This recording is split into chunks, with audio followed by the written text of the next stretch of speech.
I'm Shahar Azani, and welcome to this episode of Eye on Israel, as we cast an eye on the first ever Zionist Education Fellowship launched by a synagogue for Reform, Conservative, and Orthodox Rabbinical students.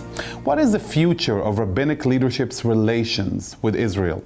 In one of the most memorable occasions of 2021, more than 100 American Rabbinical students issued a scathingly critical letter of Israel, accusing it of apartheid and the violent suppression of human rights. In addition, many rabbis have shared privately, and some very publicly, that they hesitate to discuss Israel in their weekly sermons, whether it is out of fear of congregants' responses or their perception that they're not equipped with sufficient knowledge and answers to respond. Such is one of today's many rabbinical dilemmas. What can be done to face the challenge? Well, today we dive into one such inspirational path. One of the nation's largest synagogues, Sinai Temple in Los Angeles, California, has launched the Sinai Temple Israel Center Rabbinical School Fellowship. The fellowship develops and mentors the next generation of rabbis to be engaged in nuanced conversations about Israel based on history and fact. What a great addition.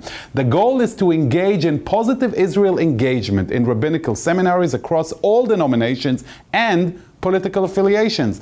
The launch followed the resounding success of a pilot cohort comprised of more than a dozen rabbinical students from across the U.S. and across denominational seminaries who's just returned from their inaugural trip to Israel.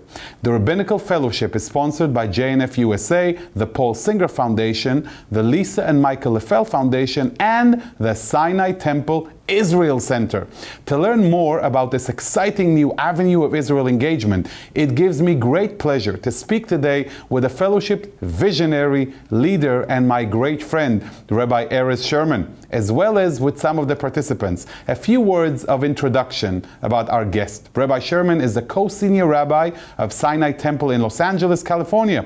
He is the founder and the driving force of the Sinai Temple Israel Center Rabbinical School Fellowship. He was ordained from the Jewish Theological Seminary of America in May of 2009, where he was awarded the United Synagogue Award for Congregational Service. From 2009 to 14, Rabbi Sherman served as assistant rabbi of Shomrei Torah Synagogue in West Hills.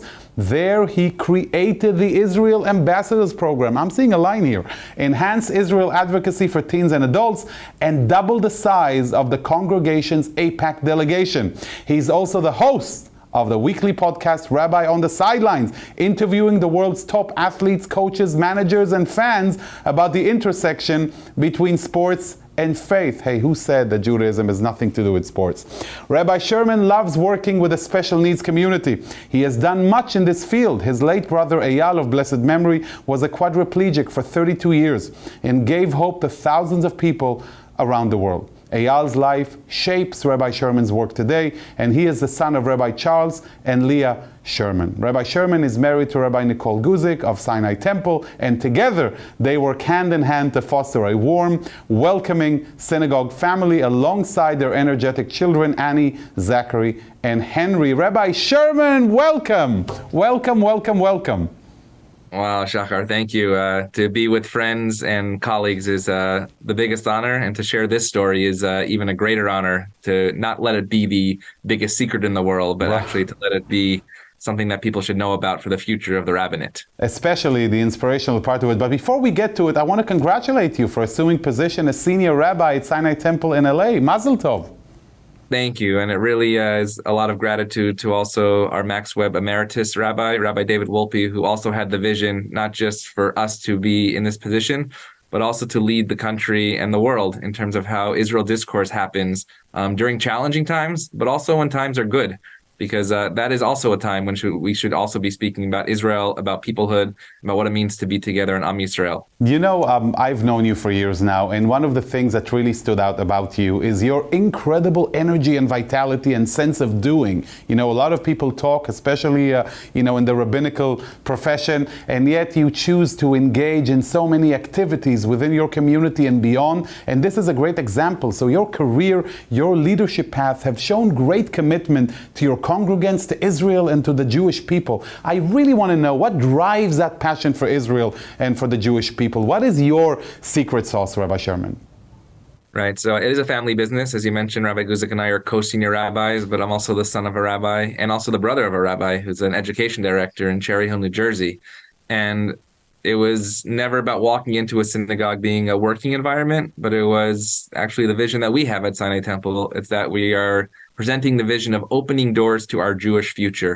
And there's 4 pillars. It's Jewish community growth, but it really also deals with Israel and opening not just our doors, but our windows and our lives to what it means to be Libi B'Mizrach and to have our heart in the East, but be thousands of miles away.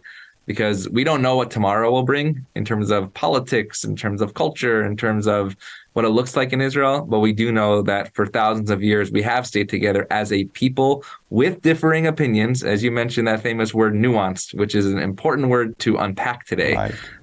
And what drives me is that writing letters is wonderful, but they're just words. And if we can translate those words into action, which I have seen personally over this last year with 16 students that had the trust, not just in me, but in our institution at Sinai Temple as a conservative synagogue, right? As you said, there are many denominations that were on that bus, and it was well beyond what we visited in Israel and around the world. It was actually the relationships that were created on that bus. If you go through our WhatsApp and pretty active even months after the trip, that is where the discussions and the incubators of ideas are happening that I look forward to when these students graduate rabbinical school in just a number of years. They will also be able to put into action whatever communities they serve. When we say positive Israel, I want to make sure that people understand that does not just mean the good things that happens in Israel. It means that we can understand Israel dealing with challenges and achievements to have a seat at the table. Right. And I remember our first night in Jerusalem when our Torah educator, Yisrael Klitzner, who's just a brilliant leader and educator, asked us one word to describe what we were feeling. And many of the students said excited and nervous. And the last night he said, now describe that word 10 days later. And most people use the same word, but it was a different feeling that they had because they had the trust of people on that bus around that table and having the ability to see people that may not worship like them, that may not have the halakha like them, that may not have Shabbat like them, but are in this together, in this growing movement. All part of our great Jewish family, which is, one of the things that really I love about you is your sense of Ahavat Israel, the love of Israel. For many people who are learning about this initiative, as you said, never again the best kept secret in our community. I want to ask you about the path between, disgruntlement and action. We mentioned 2021, the criticism of Israel. I can imagine, how so many of us felt during that time when Israel is under such terrible attacks, and yet this is the kind of response we get from some prominent leaders, community leaders, rabbinical students right here in the United States. Then you are facing that frustration. It propels you to move. Describe your thought process at the time. Yeah, so in 2019, I was a mentor on the AIPAC LaFell Family Rabbinical Fellowship, and that was for students who were almost graduating school. It was a fascinating experience. The LaFell family and the AIPAC trip were the first time that I went to Ramallah, right? So for people to understand that it was AIPAC who was bringing rabbinical students to Ramallah to meet Sab Erekat. We were probably one of the last group of rabbis that he met in his life. Right. And to hear, as you said, the truth, the facts that he was speaking about, and to process them when we left. And that same day, we went to Psagot, and we met Yariv Oppenheimer of Shalom Achshav, sitting next to Oded Ravivi, the mayor of Efrat, sharing the same plate of French fries. I don't care what they said, but they were sharing the same plate of French fries, which is the most important thing, that they could be in the same room speaking to us who are in the same room. Right. And so in 2021, when that letter came out, we all had a couple of different options. We could respond by writing letters, which I did, and put something in the Jewish Journal with the gratitude of David Suiza. But then when we were approached by a foundation and they asked us, what could we do? And what really made me think is those were graduating students. But what happens when students come into rabbinical school? Because in speaking with lots of deans of the schools who had students who signed that letters, they told me, we were okay that they were first-year students and that they grew with it. And my response was, those first-year students could also run for Congress. And I don't know if a lot of the Jewish community would be okay for that. And so I began researching into what were universities and colleges offering in Israel education, in Zionism? And by Zionism, I mean the history of it. What did our founders think, and what was happening today? And what I found was, again, I'm being very general right now, but most classes on a college campus in the United States were either Israel-Palestinian conflict or beginning Yiddish. And there wasn't the in-depth aspects. And so it's not a student's fault. When they come into rabbinical school, where they're coming from Israel education, we have to actually provide that. And if we as a Sinai Temple Israel Center could provide that to supplement, I want to be also really clear with this. There is Israel education in rabbinical schools. I want to be very on the record with that. In all the schools, they have times that students spend in Israel, but there's just not enough time to supplement, because there's also Midrash, Halakha, Tanakh, Hebrew, etc., pastoral counseling, which is a huge part of our profession. Right. If we could supplement that, and if we can bring these students together in their first years, the students that you're about to meet now know each other for the rest, not only of their careers, but the beginning of their rabbinical school careers. And I've watched students interdenominationally act that would just not know how to do that before. And so we put this into process. The schools had to give trust in our hashkafa and our approach. They did trust. And what one of the students told me, which you'll hopefully hear again, is they saw that I personally learned authentically along their side.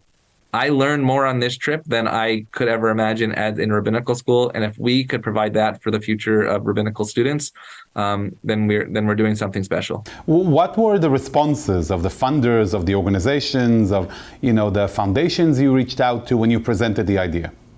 Yeah, so I sort of found myself in a lucky position in that I was old enough to know the deans, and I was young enough to still know a couple of students. And so the foundations saw that I was able to knock on doors and say, will you have that trust in me? Will you have that trust in Sinai Temple?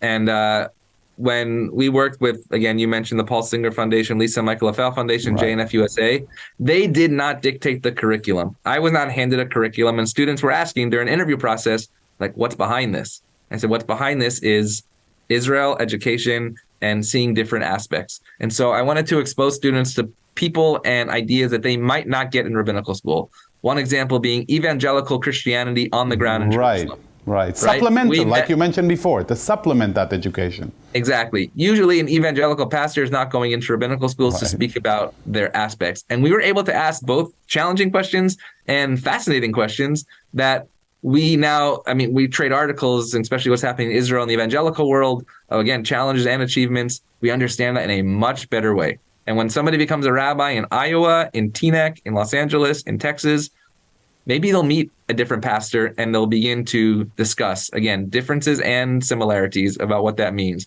We went to the Palestinian side of Bethlehem with a Palestinian journalist from the New York Times, Rami Nizal, and we heard from him. And then we were able to go back to the hotel and process what we heard, what that means. I always tell people, if you come to Los Angeles and you only go to Disneyland, is that the only LA?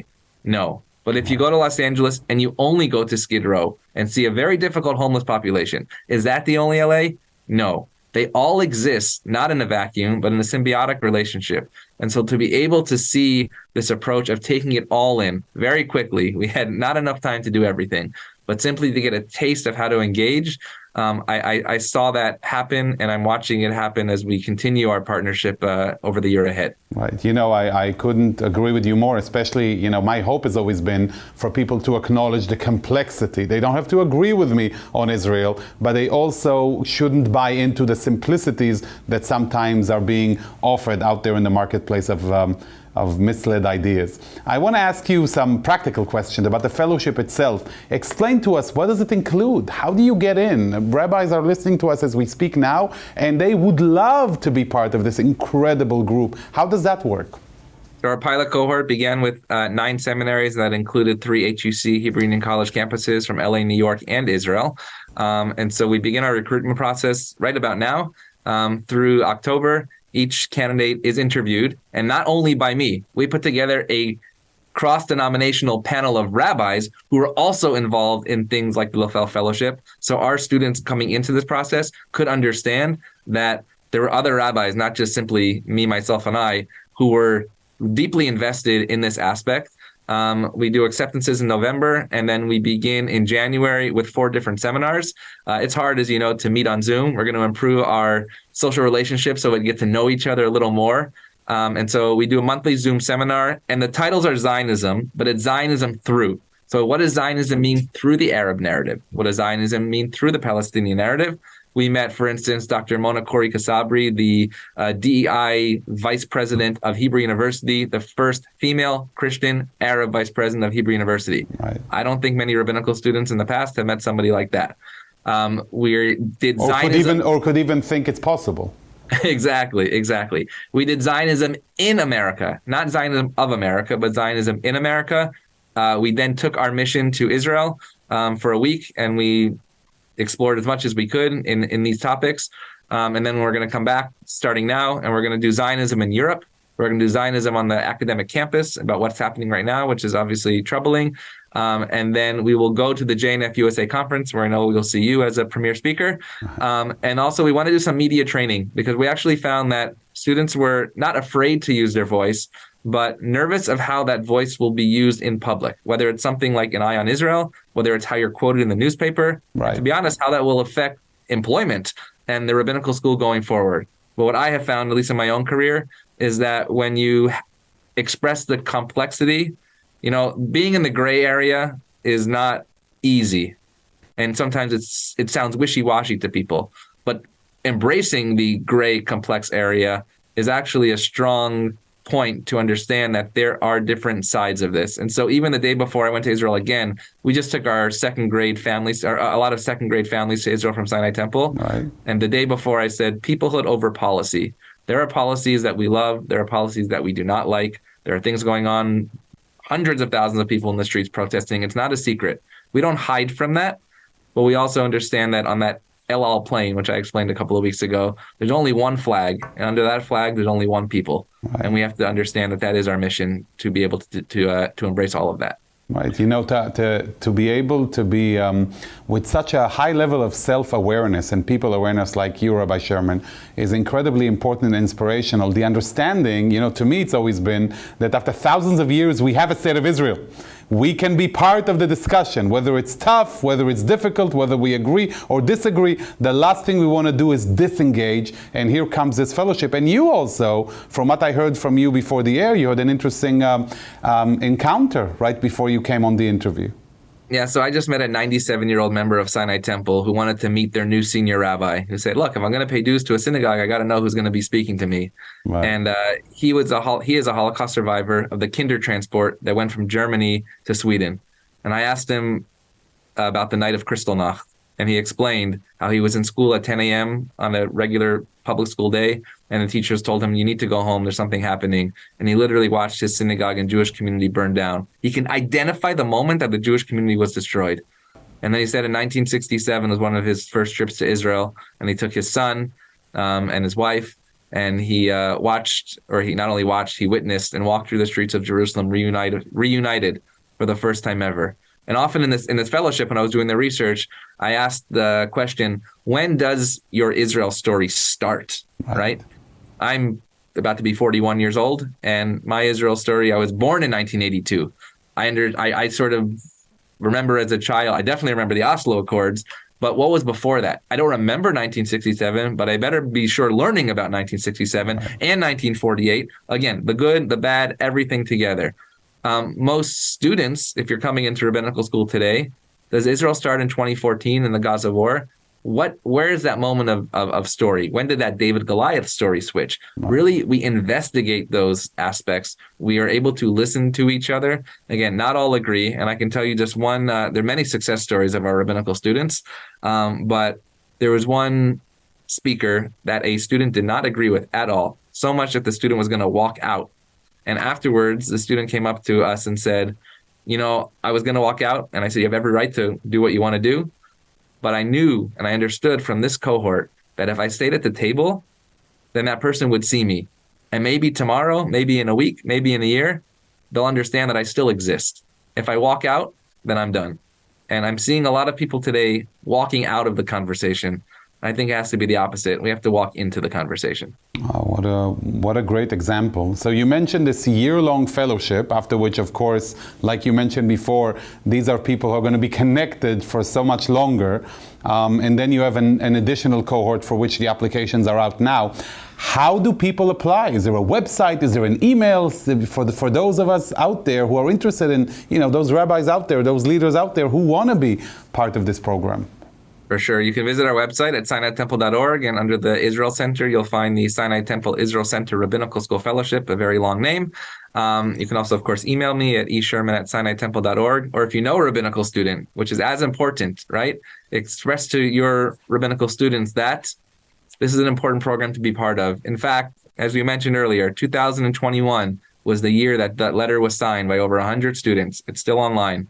You can now see those students are graduating rabbinical school, right? Those students are entering communities. I have 3 children in 6th, 4th, and 2nd grade. I ask myself, who will be teaching them about this nuanced approach to Israel? Who will be on our college campuses? Who will be engaging with their students there? Who will be giving sermons? Who will be in Jewish federations across the country? Who will be online? When you talk about a community, online is as important the community as 100 or so people that I'm talking to at different programs. And so when we can teach that approach of how we engage people, it's a beautiful thing. And I'll give you one last example. We had a student that was going to not return to Israel for their rabbinical school year, and even got an exemption from their school. And the last day of the trip, they announced to our community and cohort that they had called their school and said that they would like to re-enter into coming to Israel because they saw a land, a country, a people that even though there were things that were very challenging, it was a conversation and a place that they needed to be, and they could feel and they can find a place that fit for them as well. Exactly. Finding the place in Israel, it's even though it's tiny, it's wide enough and it encompasses so many different elements. Rabbi Sherman, you are an inspiration. Thank you so much for joining us today on JBS and for sharing that incredible journey. Thank you, Shahar, and what you do for Eye on Israel and the Jewish people at large, especially through media, is a crucial component, and we're excited to follow your journey as well. Thank you, thank you. What leadership, what vision. May you continue, Rabbi Sherman, to lead with courage and the path for Ahavat Israel, the true love of Israel. A pleasure having you, and see you soon on Eye on Israel, on JBS, and listening to your incredible sports podcast that encompasses so many Jewish elements. Thank you so much for joining us. Thank you. And now, to hear from the fellows themselves, Miriam Leisman-Rubin is a second-year rabbinical student at the Jewish Theological Seminary in New York. She comes to JTS as a second-career student, having spent 10 years teaching math to middle and high school students. Wow, that is quite the background. Tori Green is a proud Latina Jew. She's an innovator, community builder, and a collaborator who traveled the world. And Avi Hoffman is in his 3rd year of smicha at Yeshiva University and currently rabbinic intern at the Upper West Side's Jewish Center, including, apparently, an avid magician. Such a pleasure to have all of you here with us on JBS. Pleasure to be here. So I want to address the same question to the 3 of you, and please feel free to answer in whichever order you choose. How did you come about to hear and participate in this very unique fellowship by Rabbi Sherman? Tori, let's start with you. Sure. Yeah, I'm happy to start. So I did my year in Israel from 2021 to 2022. Hebrew Union College starts rabbinical school with a year in Israel. And I decided to stay and do Ulpan because I wanted to learn more Hebrew.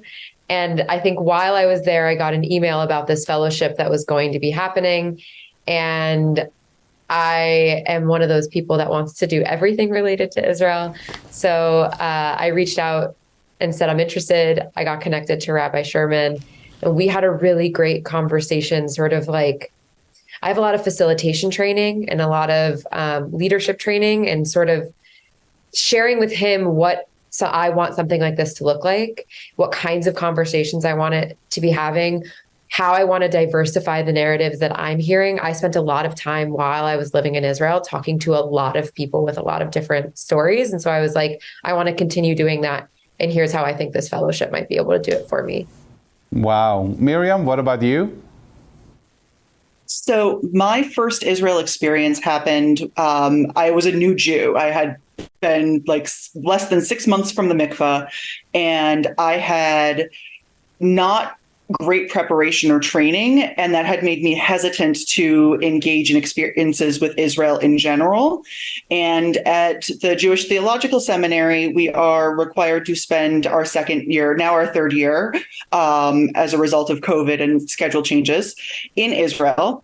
And the email notification for this fellowship had circulated, and I'd put a star on it, asterisked it, put it in the side of things I should look at. But I was so overwhelmed with schoolwork in my second year, making the adjustments, feeling like, oh, maybe I can do things. But I kind of missed the deadline. And my dean circled back to me and said, Miriam, would you be willing to apply for this program? And I said, yes. As a matter of fact, the only reason I didn't reach out was because I had missed the deadline.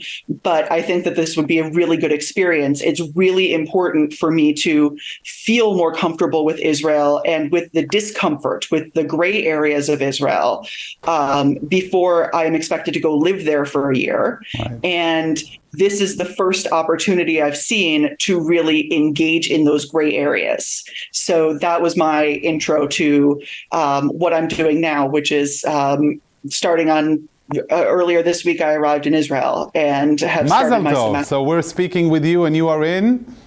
I'm in Jerusalem. I'm in Baka. Wow. And getting ready to go to Hanaton next week. Well, good luck. That's awesome. Avi, what about you? Thank you for having us, Shahar. I really appreciate this conversation. Of course. So my first experience, I will say, was when I was in high school, and probably even before that, but I remember this very vividly. It was one solemn day. It could have been Tisha B'Av. It could have been Shiva Basar B'Tammuz. I don't remember exactly what the day was. Maybe it was Yom HaShoah, where the school showed us a video, and part of the video was an image of the Kotel. And I remember there was a song behind it, and I remember thinking, I don't know anything about that place, but I want to be at that place. I mean, I knew about the place. Obviously, I'd known a little bit of the history and a little bit about the religious significance, but I'd never been there before. And I thought, that's somewhere I really want to be. And that one moment was the only reason I chose the yeshiva I chose to go to. And I spent 2 years in Netiv Aryeh, which is the closest yeshiva to the Kotel. And really growing up in the Orthodox community, Zionism was somewhat of a given. So it's something that I never really thought about, never really considered it much beyond the things that we were doing, that we would have blue and white cookies on Yom HaAtzmaut and sing HaTikvah and scout meetings and stuff like that. So it was really very much part of the ingrained identity growing up, not something I ever thought about very deeply. And recently, about a year ago, when I was in Smicha, Rabbi J.J. Schachter told us about this trip through Sinai Temple. And I remember feeling very nervous about it. But when Rabbi J.J. Schachter tells me something, I pay very close attention. I'm very close to them, and I really value and respect and appreciate his guidance. And so I applied and got in, because I remember the line that he told us was that they should hear what you have to say, and you should also hear what they have to say. That dialogue, that back and forth is very important. So I applied, and I remember going, and I was very nervous when it began. I was nervous for two reasons. First of all, because I'd never thought about these issues before, and I was worried that the comfort in the opinions that I had before was about to be shattered with a very uncomfortable confrontation. And also, it was the first time that I, as an Orthodox person, was engaged in serious dialogue with non-Orthodox people at all, and they're all rabbinical students. This is the cream of the crop. These are the people who are most Jewishly engaged, and I was nervous. I was nervous about that. I was very nervous about that.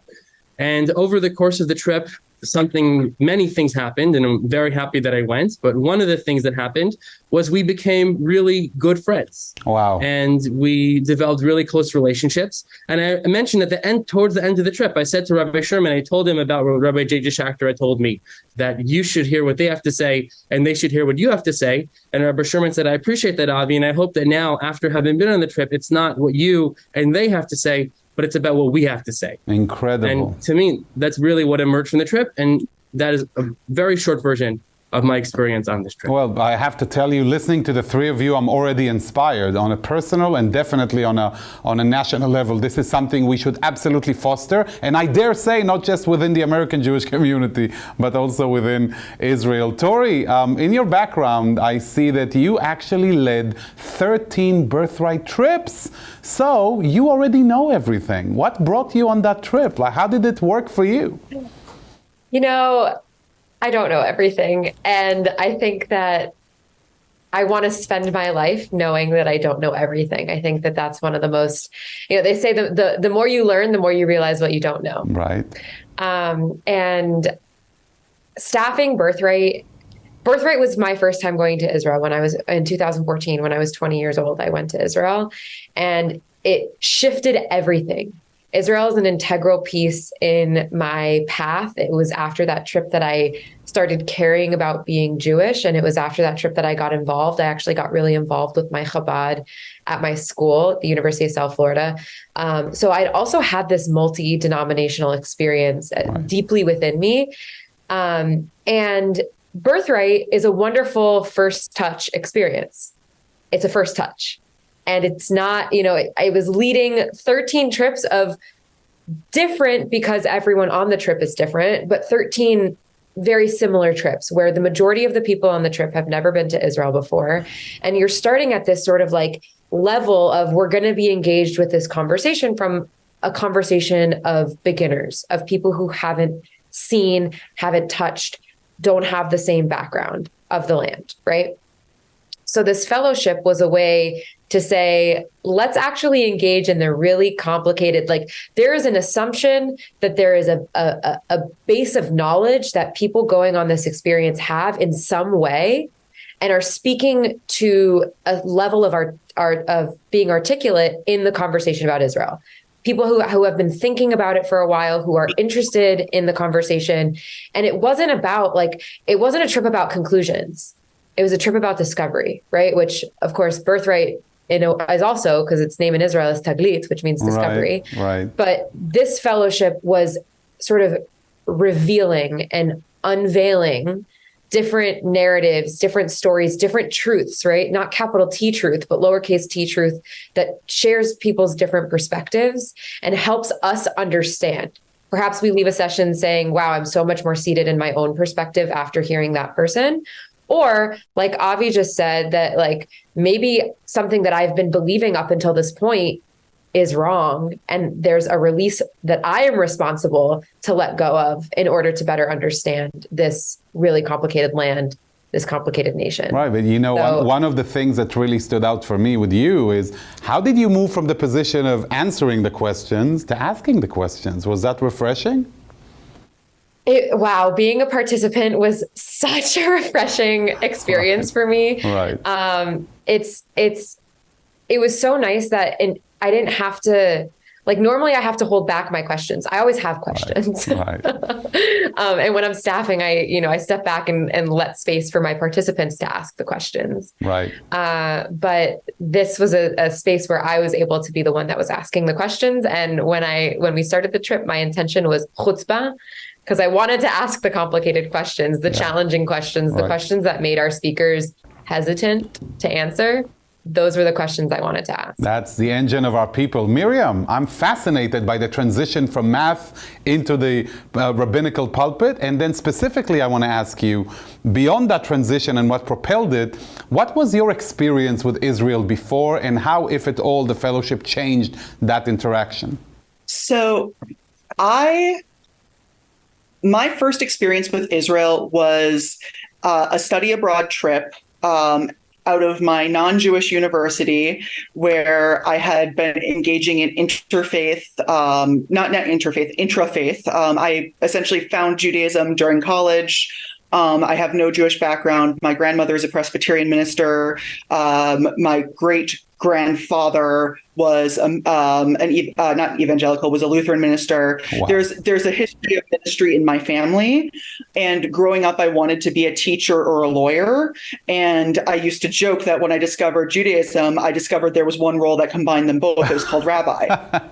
Perfect. Where between halacha and serving people, you really merge the two professions and create something new.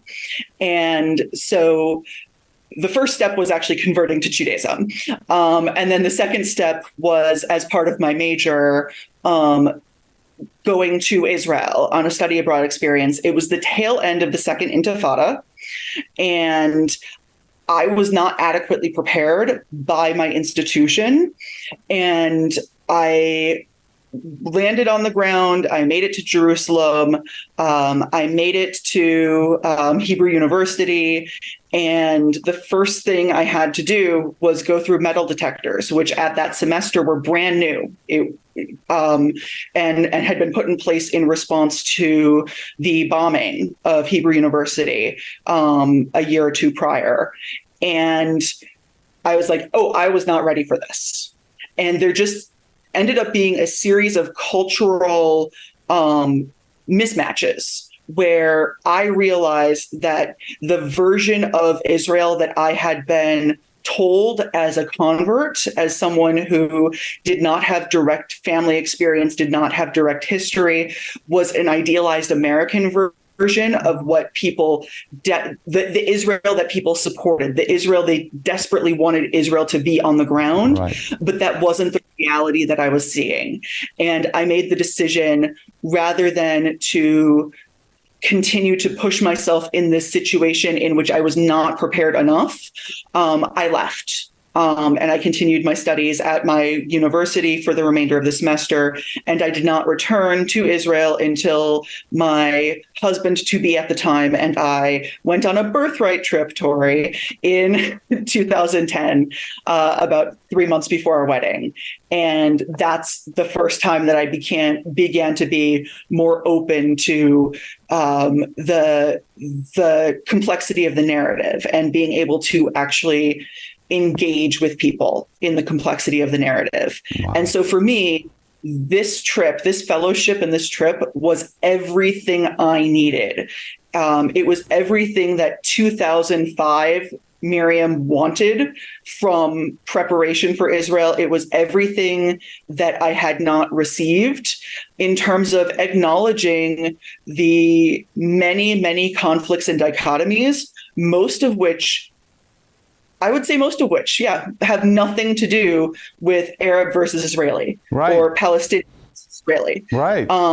Right. I always say, Miriam, and it's amazing, Tori and Avi, it always seems to the outside world that Israel is some sort of a knee-jerk reaction to the existence of a Palestinian narrative. Like I remember the Morasha food truck in Philadelphia came by, I think, a couple of years ago, and they disinvited them for the food truck festivals on that Sunday because there was no Palestinian food truck to counter the Israeli food truck. And I always ask, why can't food be food? I love that, Miriam.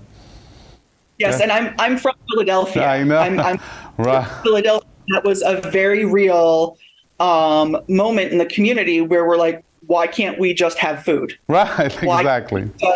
Why does everything need to be put into larger geopolitical concerns? Right. Or like you say, Arab Israeli, Palestinian Israeli, rather than just, people complex. People have conflict, right, and people have agreements as well.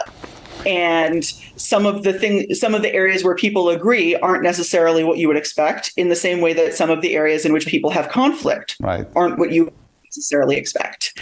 So to come here with the safety of a fellowship group of people who were all jumping in together and in comfort, to also interact with people who themselves were sharing their own stories in sometimes uncomfortable ways, has been a really, I think, foundational experience to my upcoming year in Israel and my future rabbinate. Right. Just looking at the three of you on screen is already, you don't have to say anything. Like, I'm already inspired, and it's a great joy. Avi, you are a student of Jewish history. How does that feed into your journey, the fellowship, and your conversations on the ground? Because that awareness of history is, part and parcel of the Israeli psyche. Wow, that's a very deep question. And I really appreciate that question. My area of Jewish history is medieval Jewish history. And I'd say I primarily focus on the less pleasant parts of Jewish history. Throughout my entire studies in grad school, I basically studied Tisha B'Av all day long. That's what I did. I studied about the burnings of the Talmud, about the Holocaust for sure, about the pogroms before the Holocaust, about blood libels, about well poisoning charges, about host desecration charges, and dozens of other things. So it's very hard to check that at the door when examining the current state of Israel. It's very hard. And oftentimes when I hear specifically American politicians and also European politicians talking about the Israeli-Palestinian conflict, I wish they had a better understanding of Jewish history and why Jews have such national PTSD when we talk and think about these issues. I think that's a very important part of the story that many people who talk about the conflict who are not Jewish don't understand, that I wish they understood more. Now today, obviously, even just relating to what you just said, for me, even personally, it's always been that moment when the Roman soldier of the 10th Legion throw the torch into the Holy of Holies on Temple Mount. Just recently, I had the pleasure of visiting Venice, and there at the gallery, you can see the famous painting by Francesco Aiech that depicts that moment of the destruction of the temple, an incredibly detailed painting and creation. And like you just said, in many ways, this history is very much alive in us. Absolutely. And at the same time, today, with the modern state of Israel, is the first time in almost 2,000 years that Jews have any sense of control and agency over their own destiny, and the destiny of other people. So the conversation is very different. And, thinking always in terms of how we were victims may not always be so productive. So it's hard and it's complicated. That was one of the hardest things that I had to deal with when I visited this trip. Right. So I'm not sure exactly what to do with that. I'm still processing it. It's been over a month, I think 2 months since we left, and I still don't know entirely what to do with that. How we deal with privilege, with this control that we have. Agency. And I can only quote one passage from the Rosh Yeshiva, the late Rosh Yeshiva of YU, Rabbi Joseph B. Soloveitchik, who wrote that throughout all of Jewish history, Jews were viewed as ethical people. Right? Because, of course, they were ethical people. They didn't have the option but to be ethical people. There was no one for them to abuse or torture or do anything bad to. So Jews were never in the position to do the Crusades or to host desecration, the whole list I mentioned before. Yeah. The Jews were never able to do that. Now we finally have the ability to control other people and to do terrible things to other people. So the way that we behave, and he's writing this in the 70s, he says the way that we behave over the next 50 years will change the way people have viewed the past 2,000 years of Jewish history. Because it'll tell the world what would the Jews have been doing had they had the power, if they had the ability to do those things. And truth be told, I don't know, how the world will view us. And I hope that the world will view us in a positive way, especially over the next 50 years. Right. Very important. I'm listening to you three, and I keep on hearing, I'm not sure. I'm thinking about this. The humility before knowledge. And these are incredible tools of interacting with our daily lives and with humanity. So kudos to you three for that position. I think there is so much that I and our viewers and all of us can learn from that kind of humility before existence. Tori, I want to address your pulpit, and I'm not just talking about the rabbinical one. You're huge on Instagram. Divrei Tori, how does that interact with your rabbinical teaching and with Zionism in Israel? Yeah, so I attended the JNF conference last year, and Chen Mazig happened to be speaking. And as I was sitting in the plenary with Chen Mazig, I was thinking, I used to do travel content, and I was thinking, what is my role in social media? Do I have a role in social media in this day and age? Jewishly. And I was thinking about the importance of having a liberal Zionist perspective on social media that is rabbinic, that is very specific. I noticed that there were a lot of unbelievable progressive Jews, and by progressive, I don't mean politically, I just mean like reform conservative Jews and non-denominational Jews who were women that were on social media, but they weren't talking about Israel. They were talking about Judaism. And I couldn't find somebody that was talking about Israel, specifically on Instagram. So I thought, okay, this is it. This is going to be something that I'm taking responsibility for.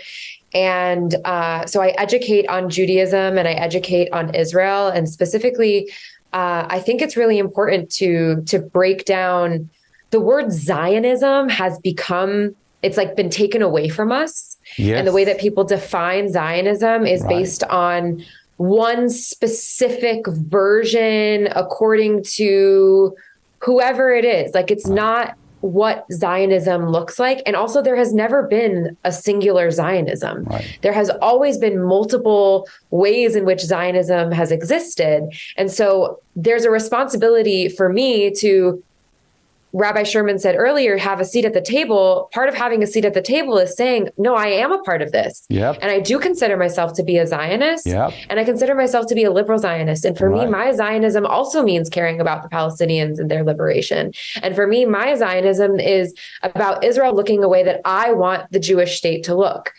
It's and we all have that, right? Those who identify as Zionists, we have that. And by identifying as that, we have a seat at the table and we get to redefine it.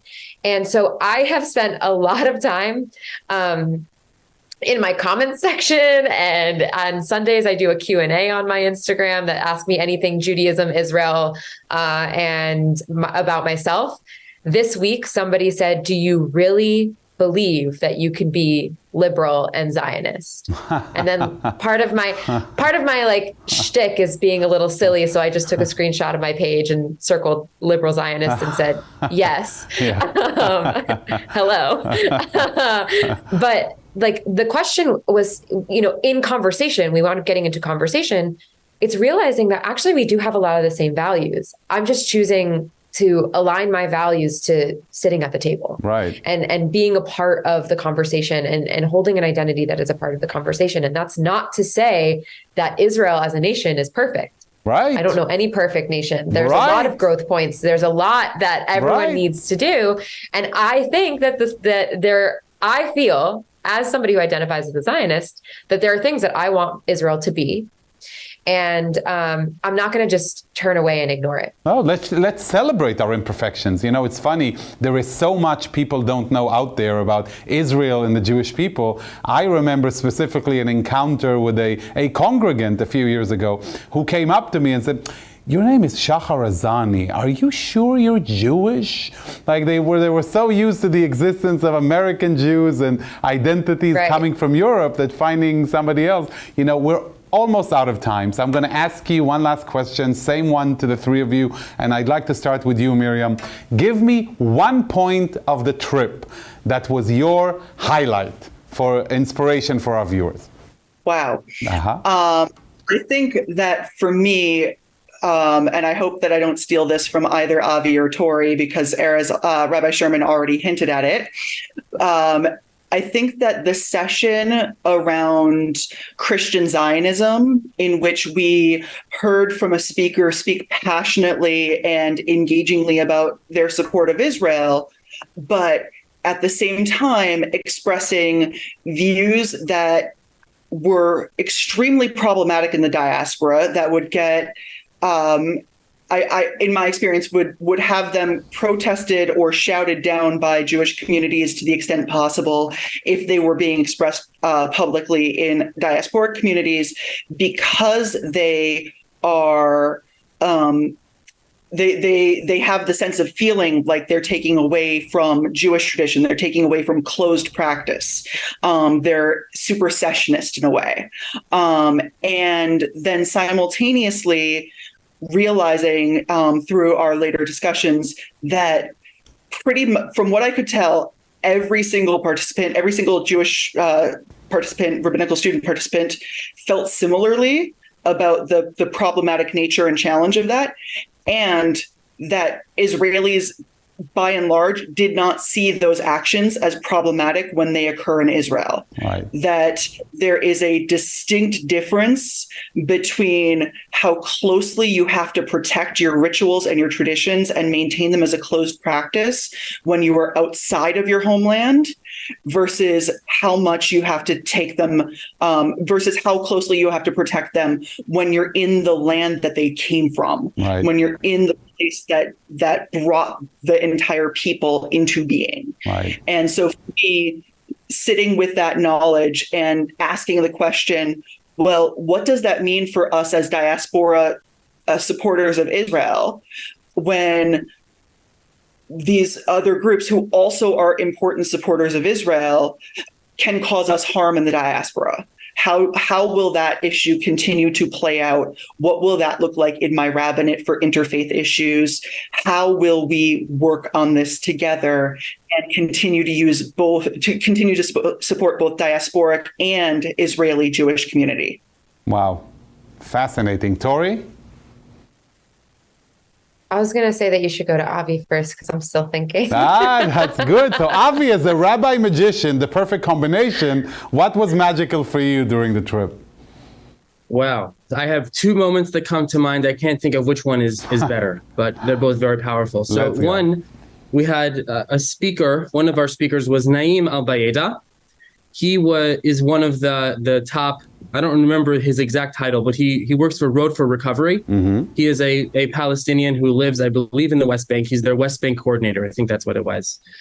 And he told us the story of his son, how when his son was arrested by the IDF, not knowing where his son was for 3 months, and the pain that put his family through, and the pain in his eyes was so palpable. And you know, it was one of the most powerful moments on the trip. And right after, I came up to him and I was talking to him, and I asked him if I could give him a hug. And it was the first time in my life that I'd ever hugged a Palestinian person. And he gave me one of the tightest hugs I ever had. And then when we released, he looks me in the eye and says, "This is so heavenly. This is wonderful. Why can't it always be like this?" And I didn't have an answer for him. Right. That was number one, very powerful. And another one was a debate that we witnessed between Rabbi Eliezer Steinberger and Uri Kedar on whether Israel should be a secular or a religious state. And one of the issues that came up in that debate was the issue of Jewish identity, and specifically non-Orthodox conversion. And several of our fellows on the trip were converts, and I don't think anyone converted through an Orthodox Beit Din. And I remember seeing one of these students in particular sitting by herself at dinner that night, you know, with an empty plate of food, and she looked so sad. And I came up to her and I was talking to her, and the content of that conversation was very powerful because she was not she was a convert, I believe, through a conservative Beit Din. Right. And we had a very long discussion of how I, as an Orthodox Jew, think about Jews who are not halachically Jewish, at least not the way Orthodoxy understands that term. And it was a very powerful conversation. It was a very emotional conversation. And at the end of the trip, this same student comes up to me, and we had been discussing over the trip how I like to match my kippah to my glasses. All right. I don't know if you can tell so on camera, but I said I always wanted a pink pair of glasses and a pink kippah. And she comes up to me at the end of the trip and says, "I couldn't find you a pink pair of glasses, but I needed you a pink kippah." And she gives me this pink kippah at the end of the trip and says that, you know, whenever I have questions that are specifically for someone Orthodox, I'm going to go to you because I'll know you'll hear the question that is being asked and you'll see the person behind the question and not just hear a question. So it was a very powerful moment and really a very painful conversation. It wasn't easy to have that conversation as an Orthodox person. It was one of the conversations I was very nervous about heading in at the beginning of the trip.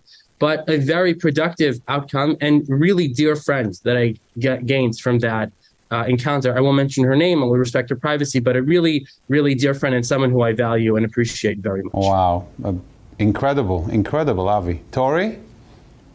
Okay, I've thought. I think the relationships definitely are a highlight for me.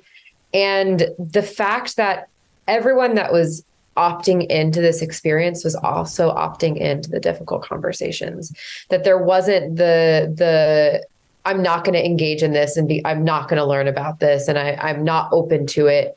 And again, like I said earlier, it wasn't about agreement or conclusions. It was about discovery and learning. And I too left the trip with a dear close friend who is a student at YU as well.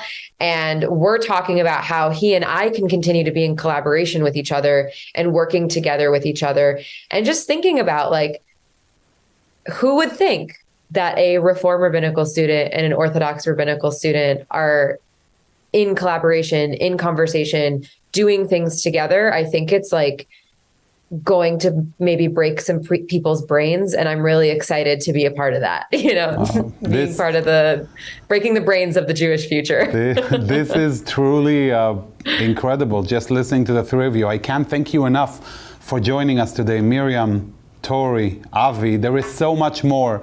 I still want to hear from you, and I look forward to visiting you in your respective communities and engaging with you in the future. You truly are remarkable and inspirational. I hope that the same sense of empowerment that I received from you today are, palpable for all of our viewers out there. Toda Rabba. Thank you for joining us. Toda lecha. Jack. What an incredible journey. Rabbi Sherman, Miriam, Tori, and Avi. What passion for the Jewish people, for Israel, for humanity as a whole. And that dedication to our society, building bridges, not walls. These are tremendous examples of leadership and vision. The path forward indeed lies in our ability to build bridges between us, not destroying them and building more walls. And most of all, what I heard today is never losing hope when it comes to the future. Thank you all for watching. Can't wait to see you next time as we cast yet another fascinating eye on Israel. Shalom and lehitraot.